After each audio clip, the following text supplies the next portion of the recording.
Halo siswa-siswaku yang bahagia, kita bertemu lagi di channel kita untuk belajar bahasa Arab bersama. Dan pada kesempatan kali ini kita akan mempelajari tentang pembagian kata. Simak video ini sampai akhir supaya kalian bisa memahami materi pelajarannya.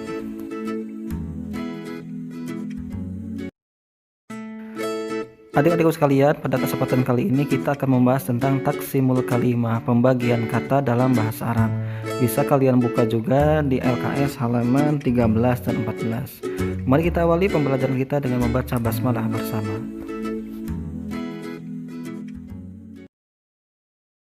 Bismillahirrahmanirrahim.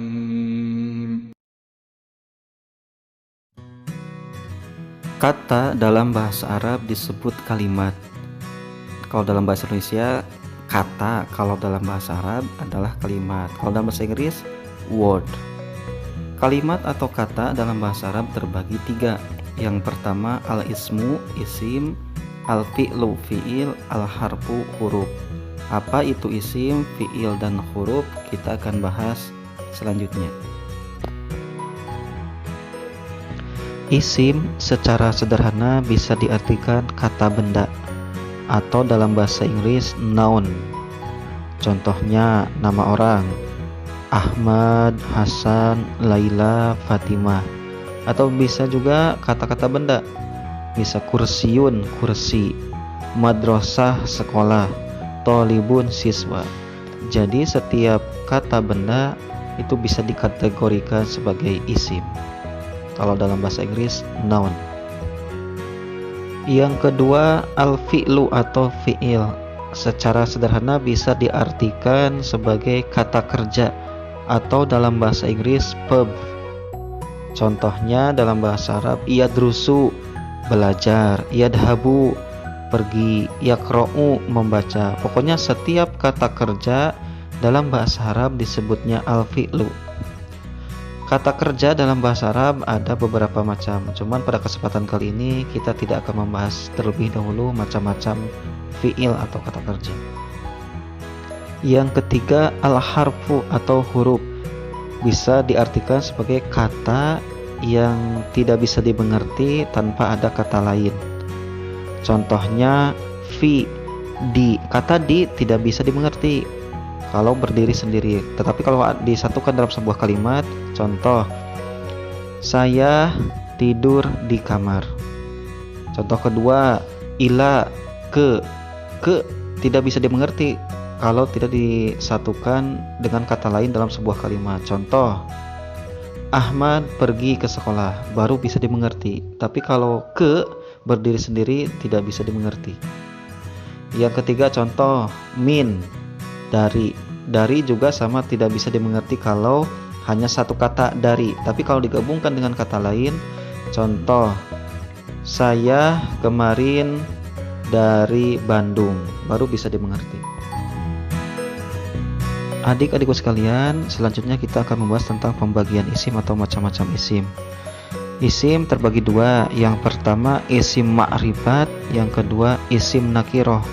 Isim ma'rifat bisa diartikan isim yang menunjukkan segala sesuatu yang sudah tertentu, atau dalam kata lain sudah khusus, kata yang sudah khusus. Sedangkan isim nakirah adalah isim yang menunjukkan kepada sesuatu yang tidak tertentu atau masih bersifat umum. Kita ambil contoh. Contoh isim ma'rifat. Siswa yang rajin namanya Hasan. Sedangkan contoh isim nakirah, siswa pergi ke sekolah. Kita bandingkan dua contoh ini. Kita lihat contoh yang isim ma'rifat, siswa yang rajin namanya Hasan.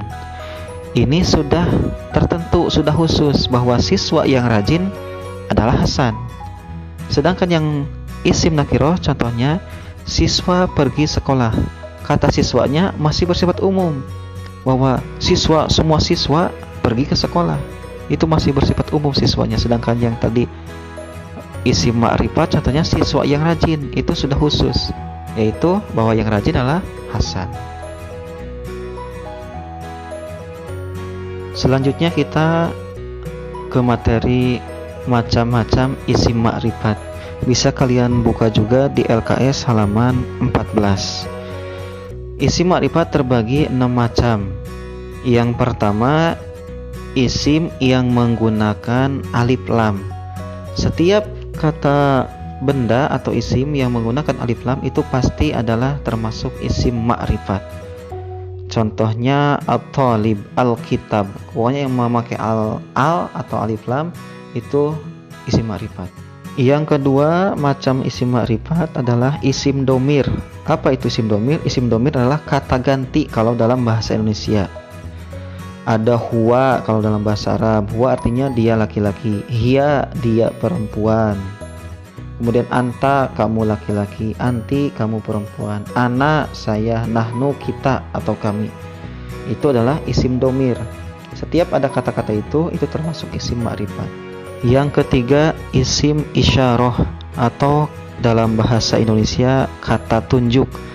Ada ini, ada itu. Dalam bahasa Arab ada haza, ini untuk laki-laki, hazihi untuk perempuan atau mu'anas, zalika itu untuk muzakkar atau laki-laki, tilka itu untuk perempuan atau mu'anas. Contoh, haza Ahmad, hazihi Laila, zalika Hasan, tilka Fatimah. Yang keempat, isim alam. Apa itu isim alam? Isim alam adalah kata atau isim yang menunjukkan nama orang, nama benda atau nama tempat. Contoh, Ahmad nama orang, Laila nama orang, Jakarta nama tempat. Itu termasuk isim alam. Semua nama, baik itu nama orang, nama tempat, nama benda, itu termasuk isim alam dan termasuk isim ma'rifat. Yang kelima, isim mausul atau dalam bahasa Indonesia kata penyambung atau kata sambung. Biasa diartikan yang. Ada macam-macamnya, ada allazi, allati, allazina, allati, itu macam-macam isim mausul atau kata sambung dalam bahasa Arab. Contoh dalam kalimat biasa banyak di Al-Quran. Ya ayyuhallazina amanu, hei orang-orang yang beriman, itu termasuk isim mausul. Yang terakhir dari macam isim ma'rifat adalah mudhof ilaih atau mudhof ila ma'rifat, yaitu apa? Isim nakiroh yang disandarkan kepada isim ma'rifat. Contohnya kitabullah, kitab itu isim nakiroh, Allah isim ma'rifat. Jadi kalau ada isim nakiroh disandarkan bersambung dengan isim ma'rifat, itu sebutnya mudhof ilaih. Adik-adikku sekalian, inilah materi yang kita pelajari pada kesempatan kali ini. Bapak hanya bisa menyampaikan secara singkat, dan untuk lebih mendalamnya silahkan kalian pelajari lagi. Dan jikalau ada pertanyaan bisa tulis di kolom komentar atau bisa tanyakan langsung kepada Bapak. Adik-adikku sekalian, insya Allah pada pertemuan berikutnya kita akan mengadakan penilaian harian atau ulangan harian dari materi pertama sampai materi hari ini. Kalian pelajari dan persiapkan untuk penilaian harian. Ikhwani as-su'ada wal musyahidun al-kiram, syukran jazilan ala husni ihtimamikum wa afu minkum wa akhirul kalam. Wassalamu alaikum warahmatullahi wabarakatuh.